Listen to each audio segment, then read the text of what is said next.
morning to Kenyan citizens. Welcome, and this is the Current Affairs segment, your trusted source for the latest news, insightful discussions, and impactful stories shaping our nation and beyond. I'm Angela Kabete, and together with Mr. Kimotho, we'll dive into the latest news and uncover the truth behind what has been happening that is in our country and beyond. So make sure that you stay tuned as we break it down right here, right now. Mr. Kimotho, yeah. A very good morning to you. Good morning to you. How are you doing? I'm doing good. You're well? Kabisa. Salimia watazamaji. Nataka kuwashukuru kwanza kwa vile wamekuwa pamoja na sisi, and also to tell them that we are ready and we are here so that you can discuss and see what has been happening. Karibuni sana. Thank you. Yeah. And before anything else, it is always a norm to give it that is the verse of the day. And today's verse comes from that is Hebrews 11:6, and this is what it says. But without faith it is impossible to please him. For he that cometh to God must believe that he is, and that he is a rewarder of them that diligently seek him. And inaanza kwa kusema without faith it is impossible to please him. Him ni Mungu. So it means that faith is the foundation. Faith is the foundation of our relationship with God. Okay, you cannot go to a person that you don't trust. It means that you believe in this person, okay, that this person can do good, something good to you. Huwezi enda kwa mtu mwenye hawezi kusaidia, okay, and it shows that complete trust with God. Faith connects us as Christians and believers with the heart of God. And there is about that he that cometh to God must believe that he is. Okay. Faith begins by acknowledging God is real, God is present, and God is sovereign. That is where it all starts. You must believe that he exists. Alafu niendelee kwa kusema, and that he is a rewarder of them that diligently, to emphasize on diligently, seek him. Because God responds to those who sincerely seek him, okay? Each and every day you are in his presence, seeking him consistently. That is what this verse is telling us. Na hiyo part yenye nimesema diligently, the part that I have emphasized, it means not giving up easily. See, unaomba leo, you don't get the answers, you're like, you know what, God is not answering my prayers, I'm done. No. The verse is telling us that you need to seek God diligently, each and every day, consistently pushing till something happens. Mr. Kimotho, yeah. What's your take on this? And hiyo verse najua inaelezea vizuri sana, because it is definitely very impossible for you to believe in God if you don't have faith. I agree. Because, you know, unajua how exist, that is, you know, in the facial expression to us. So you must have that diligence of believing in him. And the best thing is that kuna ile reward ambayo that is anasema iko pale. And there are things that, you know, tunakuwa rewarded ama tuna receive ambazo hazionekani. In fact, kuna vitu watu huwa wanapoza sana, kama peace, you know, kama love, kama that is you know having your ways, you know moving on very well. You know, vitu kama hizo na vitu zingine mingi, because sometimes huwa tunajaribu kuangalia for tangible things, but sometimes kuna zile vitu ambazo tunapatana nazo ambazo Mungu anatusaidia. So the only thing is just to you know, continue on persistent with faith and just believing in him. And you know, patient also is going also now to help each and every one of us. And that is the verse of the day, just reminding us that faith is essential to you as a Christian and as a believer. And now let's dive into what has been happening, because the news stories each and every day, right? Yeah. And I have the Daily Nation with me. I have the Standard newspaper. And on today's Daily Nation, these are some of the highlights of what we'll be checking out today on this segment. We'll be checking out matters to do with state and governance, legal and crime. Then we're checking out that is the education sector. Then we're checking out the health sector and other stories as well. What about you? Yeah, nikiangalia hapa naona kuna some issues of health, naona kuna some issues of security, education, and pia nikiangalia kuna some bit of you know, things to do with audit, and among other stories ambazo naziona hapa ndani. Okay. Yeah. So let's start with the Standard. On the highlights of Standard, this story ambayo imekuwa ikienea sana, yeah, that is the death of a young GSU officer. And anaona gazeti la Standard limeweza kurudia story. The story pia ilikuwa imeangaziwa pia jana, and actually I can also see now the same story imeweza kuangazia hapa. there is this young that is a GSU officer ambaye alikuwa anafanya kazi pale State House. And there was that tragic accident ambayo ilifanyika na ilihusu that is a 55-year-old man ambayo ndiye alihusikana na haya maneno. And it raised a lot of questions because kulingana na vile ambavyo ilifanyika, huyu alitumia NURU, that is now kuweza kufanya hicho kitendo ambacho alikifanya. And according now to the sources ambazo pia tunaona hapa, kuna ile ambayo inaitwa Gate D ya State House. That is where now that is the GSU officer alikuwa na man pale. And kuna a lot of issues ambazo that is zinaelezea the whole story ambayo inafanyika. But kuna story ambayo pia sasa imetolewa na the family. Our father was lonely, disturbed, says State House attacker, that is a family. So kuna now the daughter says that the violent, mentally unstable and socially that is that is according now to the family. Naona hapa that is Ann Mwoki, a daughter of Kithuka Kimunyi, during an interview at the home village kule that is Kalawa, Makueni County yesterday. So the family of Kithuka, the man that is on Monday invaded the State House and allegedly killed an elite police officer on a bow, and NURU has been described. They have described him as violent, mentally disturbed and disturbed individual. So ukiangalia now the story and the issue kulingana na vile ambavyo now the family wanaelezea, hawa wanaelezea kwamba nao pia kuna another motive ambayo ilichangia haya maneno, na kuna hii mambo ambayo imekuwa ikiaffect sana mambo ya mental issues, because watu tunaweza zidi kuelezea kulingana na gazeti hapa. Unaona hapa gazeti wakisema that is kuna the CCTV footage ambayo iko hapa, kuna ile intensive security ambayo iko pale, kuna so many other things ambayo zimekuwa pale, but the fact remains huyu alifanya kile kitendo ambacho aliweza kukifanya despite of all the security measures ambazo zilikuwa pale. So meaning is that kuna mambo ambayo unaweza angalia mtu hivi na usidhanie kuna mambo fulani ambayo yanafanyika. Kuna hii mambo ya mental issue ambayo inafanyika pale, because ukiangalia nao kulingana na now the daughter, because now the daughter inamaanisha kwa so close na anaelewa that is the graph and the graph of the father. Anasema that is now that is the father has been violent, mentally disturbed an individual. So ni mtu ambaye amekuwa kisombwa na mawazo kwa muda sana na imekuwa ikimsumbua. So this story now should now emulate now to all that is the departments, that is all the employers, the companies and everyone else, to make sure that we are able now to identify that this issue is now very serious, because ukiangalia now the motive, hakuna venye mtu anaweza kuwa na motive kama hii akiwa that is in sound mind. It means that kuna kitu ambacho kilikuwa kinamfanya.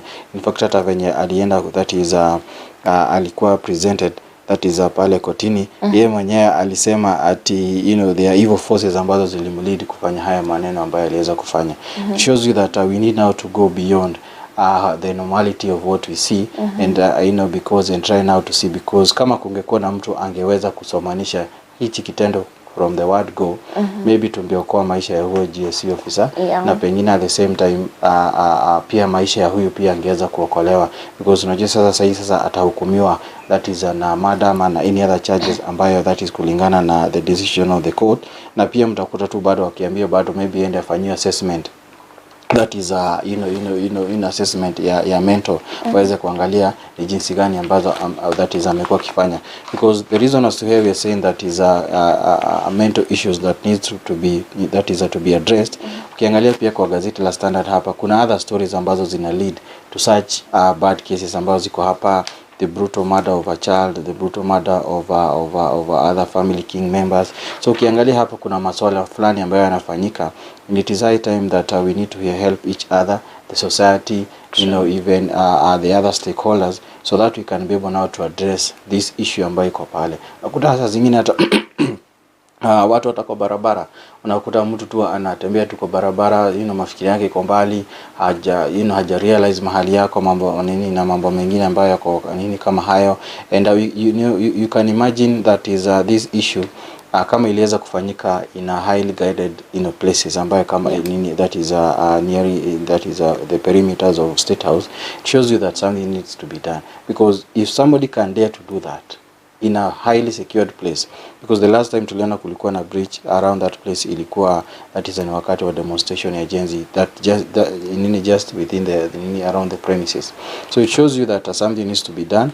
I can see kuna a story ambayo imeelezea haya maneno yote, but the family itself wameconfirm na wameweza kuelezea kiini ambacho lead now to to what now happened, and we are as we await now to see now what is going to to happen. Okay. Yeah. And on the economic front, there is a good news that is for all public servants, because lawmakers are now pushing for a new bill that will allow all sacked civil servants to receive pension benefits. If the bill passes, it will mean that those who lose their jobs through that is dismissal or redundancy can still enjoy retirement benefits as a right. And that is page 8 of the Daily Nation. I can see here they're saying they have highlighted that at a glance, what existing law states. The Public Service Commission Act stipulates that a public officer who is dismissed shall forfeit all rights or claims to a pension, gratuity, annual allowance, and other retirement awards. And in the bill's memorandum of the objects and reasons for Mr. Milemba states that making the right to a pension absolute for every officer will ensure that dismissed public officers are eligible for pension, thereby promoting fair labor as envisioned by the Constitution. This is a good thing for all workers, right? Yeah. Yeah. So I hope itapitishwa. Nini wanafai nini waiangalie, yeah, because unajua pia kwa constitution pia kuna hizo rights ambazo ziko pale. It's true. Then it's very unfair such that mtu amefanya amefanyia service kwa huo muda wote, wakati pengine anahitaji other benefits, inakuwa ni challenge ama changamoto ambayo iko pale. So it's something that they need to address it, and pia itafanya motivation kwa wale ambao bado wana seek those offices ama the same job opportunities. Yeah. And another story? Yesterday something happened during now the parliamentary session ambayo iko pale, and it is evidence that that is even the members of parliament they are furious over the SHA issues ambayo iko pale, because yesterday kulikuwa na a lot of anger, temper during the parliamentary that is ambayo inahusu the the health committee. Temper flared in parliament as health cabinet secretary Eden Duale clashed with MPs during a stormy health committee session, trading insult and accusation of intimidation. The dramatic exchange, which saw lawmakers walk out in protest, laid bare deep tension over the troubled social health authority, which MPs accused the minister of arrogance and contempt while he dismissed them as junior members unfit to question him. Kulikuwa na cheche ya maneno because Joa, that is wakati that is any other person, especially now the CS anaapia pale, because tumekuwa tukiona the CS, the chairman of SHA pia walikuwa wameapia to these committees. Kuna hii committee ilikuwa na National Assembly, because pia now the Senate pia huwa na kuona sessions zao ambazo ziko naanza pale. Kulikuwa na cheche ya maneno ambayo yaliendelea pale, and it's kind of now saa zingine ilikuwa ni kama a bit of discrimination, because tuliona that is even now the CS wakirushiana maneno na some of the MPs hadi inafika mahali that is Nduale that is the CS of health anasema dismiss the leaders, telling them that kuna one of the leader alimwambia she was too junior to question him in the manner that she did. Na ukiangalia kuna yale maswali ambao walikuwa wanataka kujiuliza, na walikuwa wanataka wajue ni nini hicho ambacho kinaendelea pale, na ilifika mahali hadi one of the MP akaweza kutolewa pale nje ambaye anaitwa that is Anthony Kibagendi Kitutu Chache South MP, kwa sababu kuna yale maswali ambayo alikuwa anauliza na angetaka, na kuna maswali ambayo kuna majibu alikuwa anataka aweze kuwapokea that is from the CS. When taking over the CS, that is a docket for that is from former CS that is Deborah Barasa, Duale described him as a bulldozer, and attitude that expert says has hindered effective leadership, despite that is a disrupt existing system and determine the ability of other officers within the ministry to perform their duties. On Tuesday, all MPs in the session walked out in protest, saying that they felt intimidated by Duale, leaving only that is a few of them ambao ndio waliweza kubaki pale. So ukiangalia that is hadi some of the sentiments ambazo zilikuwa pale. I can't be intimidated by a junior member. She has a right that is to ask but not to intimidate me. That is according now to the response ambayo the CS aliweza kuongea pale. Kuna some of the comments ambazo tulikuwa tunaona, even some of the MPs walikuwa nasema, unaona, wanakasirika, wanasema you are a thief, we are not your children, we cannot allow you to come here and intimidate us. Kulikuwa na mambo mengi ambayo yalikuwa yanaendelea pale. Na all this is because now even the members of parliament that is they are very furious, because haya ndio maneno ambayo wanapatana nayo kule ground. Because wakati now the government expect that is all the elected leaders waende now waweze kukua the ambassadors, kama for example now na mambo na SHA, unakuta wananchi pale wana raise a lot of questions. The members of parliament ndio wanakutwa na wananchi kila siku. Mtu anapigia the elected member, the MP, the women rep, governor, MC, wanawaambia kuna masuala ambayo yako hapa, kwa hao ndio wanaitwa kwa harambes, hao ndio wanaitwa wakati kuna haya shida. So wakati now the members of parliament walikuwa wanajaribu sasa that is now kuweza kurespond, ama wanataka kuna maswali fulani walikuwa wanataka wapate majibu, inaonekana kuna haya mambo ambayo yalikuwa pale. And it shows you, because if this is a member of parliament, because he has been elected by the people, na kulingana na ile representation yake, hata wakati wa participation wanasemaga if an elected member is there, inamaanisha na represent the other people ambao wako pale. So inamaanisha that is the members of parliament walikuwa najaribu express that is their fear, their worries, and all the other questions ambao wanaulizwa pale kwa ground. So it shows you that something needs to be done, because if the members of parliament hawatafanya kazi pamoja, inamaanisha hata maybe kuimprove the services that is kwa the SHA system ambayo iko hapa itakuwa na challenges. And also at the same time it also shows us that there is something that is going on, because kulingana na the heated that is a confrontation ambayo ilikuwa pale, it shows you that something needs to be done, and actually now this motion or these things needs now to be discussed by the whole parliament.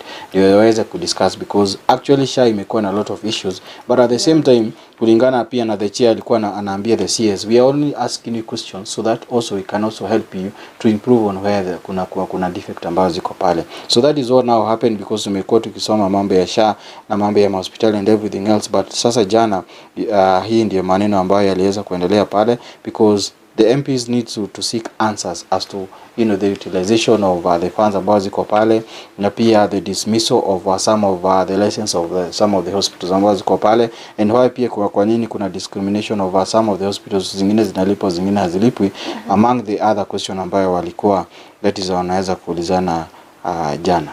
Yeah. So we can say their reaction was fair and genuine as well. Can you say that? I think I think the CS should see the reaction. If at all now this in the that is the how the members of parliament wanajaribu raise the issue, anafaa angalie what is the situation on the ground. Yeah, because kama huyu ndio anakuwa pale ground almost on a daily basis, anapata feedback, na huyu ndiye anakuja. Unajua sasa hii makasiriko hata si ya MP, ni kwa sababu ya zero pressure ambayo anapata pale, because you can imagine the system isipofanya kazi, the CS kwanza yeye ameisha kio member of parliament. Kwa hivyo yeye anaelewa ya kwamba wananchi huwa wanakuja to the elected leader, mashida zote wanakuja wanamwekelea pale. So wakati nao wanakuta nao the system ambayo inafaa is some of this tension and pressure ambazo zinakuwa pale ground, anapatana ya kwamba nao kuna mambo maswala kadhaa ambayo yanaendelea pale. So but this is something that you need to be seen ikiendelea pale, ili that is the CS wako wakifanya kazi na wengine wako wakichukua jukumu yao ya kuweza kutekeleza masuala ambayo kwa sababu hapa wako wanaongelea mambo ya chama. Hapo wako wanaongelea mambo ya one term ama two term. Hapo wako wanaongelea ati sijui nani manani hapo walikuwa wanaongelea kuhusu now the system ambayo inasaidia Wakenya wote despite of any political movement ambayo mtu wako nayo. So this is some of this, so we need that pia tuone pia kwa education, tuone pia the MPs pia nao wakireact na wakitoa their own sentiment kuliko kuficha pale. At the end of the day hao ndio watapatana na wananchi pale wauliza maswali kwa ground. And now let's shift our focus on matters to do with the governance, that is the Independent Electoral and Boundaries Commission, and that is page 12 of the Daily Nation. And IEBC launched a continuous voter registration targeting that is 6.3 million new voters, and the IEBC rolls out iris recognition. So what exactly is this thing that we call the iris recognition capture? Experts describe it as a biometric method that identifies individuals through the unique patterns in the colored parts of the eye. The iris are using specialized, that is cameras. And the IEBC Independent Boundaries Commission prepares for the 2027 general election. Questions are emerging over the technology and its plan to deploy and to ensure a credible vote. So this is the first move that they have made by bringing that is the iris capture method. And at a glance, I can see here there is an highlight, that is the voters registration ahead of the 2027 election. And they say the new tech, that is iris capture technology, added to the Kenya Integrated Election Management System, a kit for voter identification. And their goal, as they had said, is to register that is 6.3 million new voters to reach 28.5 million by 2027. And the cost, that is part of 7 billion IEBC technology upgrade. 7 billion was used. And then they say that the iris capture is optional. It's not a must. Still, you can choose to use that is the fingerprint method. We can say this is a good thing. At least we can see there is something they are doing to bring out that is matters to do with transparency. Kulikuwa na hiyo challenge ambayo tulipitia, that is especially in our own constituency, because kuna wale watu ambao wanafanya vibarua, especially wale ambao wako kwa ina quarries na other manual works ambao ziko around. Unakuta ya kwamba hii mikono yote wakati wanaekelea kwa system haipatikani. Because hizi nini zote mikono yao, kwa sababu ya ile kazi ambayo wanafanya yote yameweza, kuna vile the skin ama anything else imefanya nini. So ulikuwa unapata ya kwamba a number of them hawa wanakosa kuparticipate during now the election. Ilikuwa imeleta a lot of issues, because walikuwa na shino na what else could have nini hicho kingine ambacho wanaweza fanya. But wakati nao kulingana na hiyo statement ambayo umesoma, kama kuna hiyo other methods ambao wanaweza leta, inaweza saidia sana. And especially wanafaa, unajua sasa ni technology. Kama ni hiyo the eyes, unajua sasa ni tofauti sana. Unajua kama ni yako kuna hizo vile ambavyo kuna ile identification ambayo iko pale, because wakati unaenda unachukulia fingerprints inakuwa ni rahisi sana. So wakati pia wanachukua the other methods kama ni hiyo the eyes and everything else, pia inaweza saidia, because kama now the action ya maybe your fingers inakataliwa na the system, pia kuna other method ndio tusiweze kufungia mtu yote ambayo that is anaweza taka kuparticipate kwa njia yote. Now we should make sure that we use all the available mechanism to ensure kila mtu amekuwa that is ameweza kuparticipate, that is in election. Na pia itakuwa mzuri because pia ina intensify, that is the security methods, because pia wakati tuko na all those measures pia ina avoid maybe ile double voter, mtu kuvote mara mbili ama kukuwa na vote fulani, ama kama the system itself itakuwa integrated in such a way itakuwa iko sawa. Okay. Yeah. And away from matters to do with the IEBC, you have something else? Naona hapa gazeti la Standard bado imeangazia mambo ya e-citizen. Na naona sasa hapa hiyo maneno ambayo tulisoma ya health ilikuwa kwa that is a committee ya National Assembly. So naona the senators demand action after audit reveals millions from e-citizen loss. So unajua kuna hizi committees za that is kule parliament, kwa members of parliament na pia kule kwa the House of Senate. kunakuwa na committees ambazo huwa wanajadiliana masuala fulani. So inamaanisha sasa kuna pengine maybe investigation imeisha ama kuna masuala fulani ambayo wamechipuka tena, because sasa naona the senators have called now for action after a special audit on the e-citizen platform flagged over 7 billion in revenue earned without service legal agreements. So Nandi Senator, that is Samson Cherage, told the House that the audit further reveals unauthorized, that is diversions amounting to 127.8 million.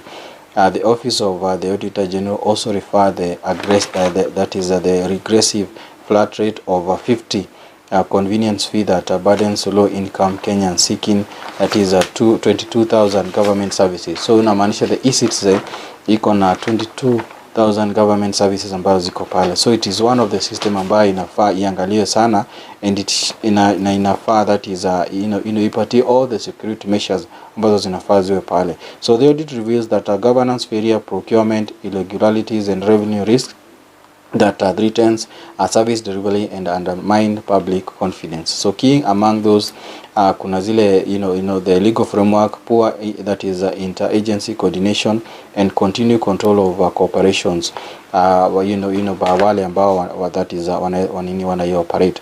So ukiangalia hii ni issue because ukiangalia now ile amount of money ambao the e-citizen huwa ana generate, it is also a lot of money.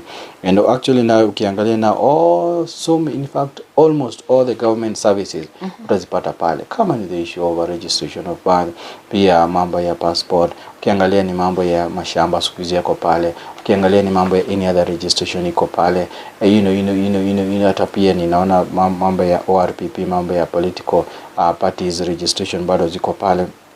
So many other things ziko pale. So wakati nao imefika nao pale kwa senators, we also would like to see them hitting so hard so that now this issue now can be come out clear, because wakati now the other time kulingana ile report ambayo ilikuwa imesomwa that is tulikuwa naona that is the department ama the ministry of treasury walikuwa nasema they have no control over now what is happening there, and this system now should be actually 100% controlled by the government. So nikiangalia that is hapa if you look at a continuous like other nation now, sasa hii now ni the PS alikuwa anasema they have legal frameworks that assist their government to collect revenues, na nikiangalia hapa wanapeana example na Denmark, Estonia, that is Singapore is also one of them.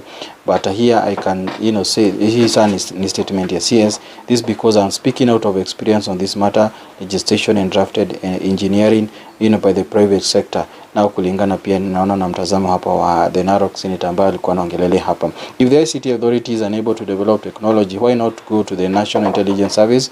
2 years ago we were invited by the NIS. They showed us their capacity and capability in developing the land registry technology to be used, because that would be a government to government. We should now move away from the issue of collecting, that is the amount ambayo wamesema pale.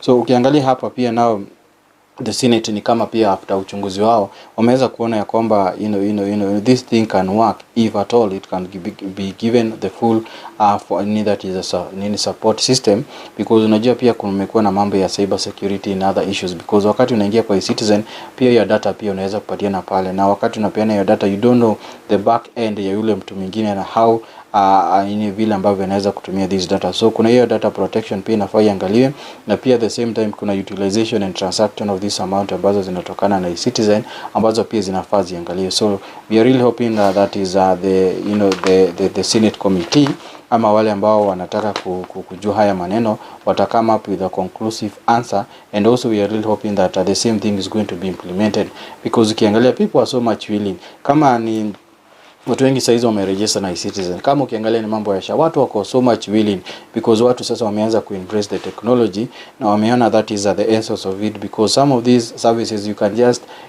click them in the nearest cyber ama using your phone ama your laptop or any other gadget ambao uko nayo, as long as uko connected na internet you can hizi services zinakuwa much available anywhere ambayo mtu ako pale. So it's something ambayo we are really hoping and waiting to see, and we are really hoping that they are going now to improve so that now this issue ikwe ili sasa ianze kuongelewa na ikuwe na better benefits and advantages that is to us. Okay. Yeah. And another story that is page 7 of the Daily Nation. Ruto, that is our president, announces sweeping reforms to modernize KDF to boost troop and welfare. That is what is written here. And President Ruto yesterday wore full military jungle uniform for the first time since assuming that his office as Commander-in-Chief during the Kenya Defense Forces Day celebration at Moi Kabarak, that is in Eldoret. And I can see there is a statement here from the president. I don't know if to say this is a dream come true, Mr. Kimotho, because I say when I wear this regalia, I reflect on early days in Kamugut Primary School, that is in 1979, when this facility was established. I imagined a journey from a village boy to becoming the country's commander-in-chief. That is what he said. The president outlined plans to upgrade the military plan equipment and technology, establish new bases, and enhance operational readiness to tackle modern challenges such as cybercrime and terrorism. So can you say it's a dream come true? Yes. It sounds like one, right? And also Dr. Ruto, that he commended the KDF for its role in national development, peacekeeping missions, disaster response, and infrastructure projects, citing its contribution in Somalia and across the region. He urged Kenyans, civil societies, and political class to support the disciplined forces in safeguarding the country's sovereignty and peace. And also he reaffirmed his administration's commitment to providing quality healthcare for soldiers and their families, and noting that physical and mental well-being were essential for efficiency and professionalism. In addition to that, among the key initiatives announced were creation of Ulinzi Construction Company and the military-run entity that will build roads, bridges, and housing in underserved hardship areas. Also, they have plans to establish that is a new military camp in Turkana, West Pokot, and Northern Kenya to enhance national security. Yeah, it is a good thing. We agree. Yeah. Okay, let's shift our focus on other stories. There are so many other stories ambazo ziko kwa gazeti la Standard, but leo pia tunaweza angalia masuala ya biashara kidogo as we wind up. Naona that is Naivas traces back its roots. Naivas supermarket yesterday flagged off a symbolic heritage caravan that is expected to retrace the company's, that is route back to Nakuru, the birthplace of a renowned brand. So the retailer said the caravan represents a moment of reflection and appreciation, honoring its humble beginning, enduring partnership, and loyal communities that have shaped their 35-year-old journey. So kuna hii convoy ambayo itakuwa iko pale from Naivas. Nakuru is more than a location, it's our birthplace. The crowd of a story said na kulingana na yule manager ambaye yuko pale. So kuna hiyo caravan ambayo itakuwa ikiendelea pale, and actually unajua Naivas that is ilianza pale, that is Naivasha kama just a small store, and kuna a lot of stories ambazo ziko pale.